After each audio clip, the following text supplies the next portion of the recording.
Flus, I guess I'll just address the elephant. The 3 interviews reported that you've got teams interested in you. How do you look at those interviews and this week and everything going forward? Yeah, I think it really what you want to do is just focus, because, there's a lot of those things are in the future. And I know that future's, in a few days or whatever that is, but we're in a day-to-day business and we have to focus on where we are. And where we are is focusing on third down today and red zone tomorrow. And that's where we need to be. So you got to kind of compartmentalize a lot of that. But again, your whole energy has to be focused on that. Zach Kiefer. Matt, I have a question about the Bills in a second, but those interviews are set up for Sunday. That's correct? I think so. I'm pretty sure. Not all of them, but I do think that everything goes through Chris, so they put everything through Chris Ballard. Chris Ballard then takes it from there. And there's been very minimal communication about that. Not per se in a bad way, but just, yes, this is where they are. And then we just move forward from there. So no interviews before the game you guys play on Saturday? No. Mm-hmm. Okay. And then as for the game, this Bills offense does not have a lot of weaknesses. How do you see them on tape? And do you see any weaknesses? Well, I know that they're fundamentally sound.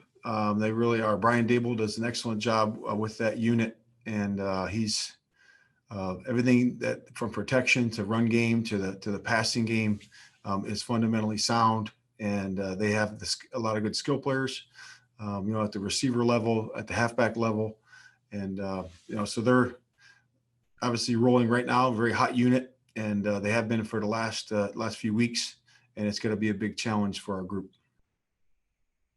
Mike Chappell.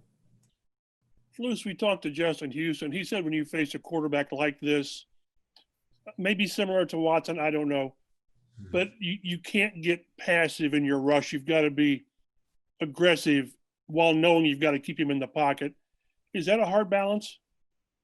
It is. It is a hard balance, and the D line has worked really hard at doing that. We've been fortunate to face a guy like Deshaun the last few weeks. A little bit different type of player in terms of his escapability and what he wants to do with the football afterward, and where he actually escapes. So you have to look at all those things, but very similar. So we're fortunate that we got to play him a couple times, got to work on our rushes there, some different things that we do.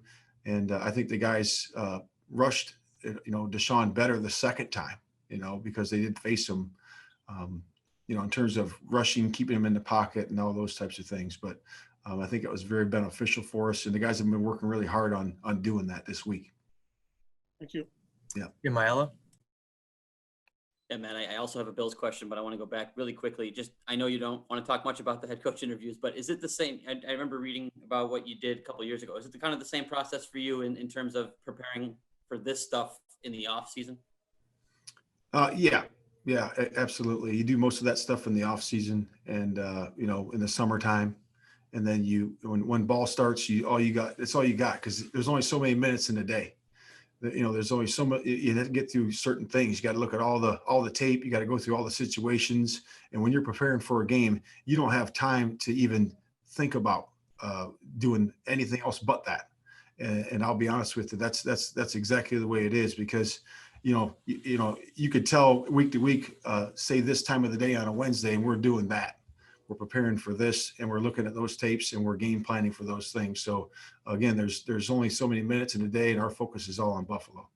Yeah, and I imagine in a crunch schedule, it's even more difficult to to fit that in. The Bills question I have for you is there have been games this time where they just came out and threw, I think it was like 19 times in a row. I know your mantra is stop the run first, but is there any thought of going kind of the opposite direction this game? Well, I think they do an efficient job of running the football. You look at their yards, yards per carry, it's good. I mean, they're a well coached football team, and they can run it. And the big thing I see is that a lot of those short passes that they do use is really a connection or a function of their running game, and they do that very well. And they do a great job of run after the catch. So I think they view that as part of their running game. So and again, they may pass it 19 times in a row, but some of those are just a connection to their running game. Ken Bowen. Hey, Matt, what makes Stefon Diggs such a frequent target, I guess, of Josh? Well, I would just say he's special talent. The guy is, you look at different ways that people cover him, and he's a special talent. And he's one of those guys that is always open. You could have tight coverage on him and throw it in his direction, and he catches it.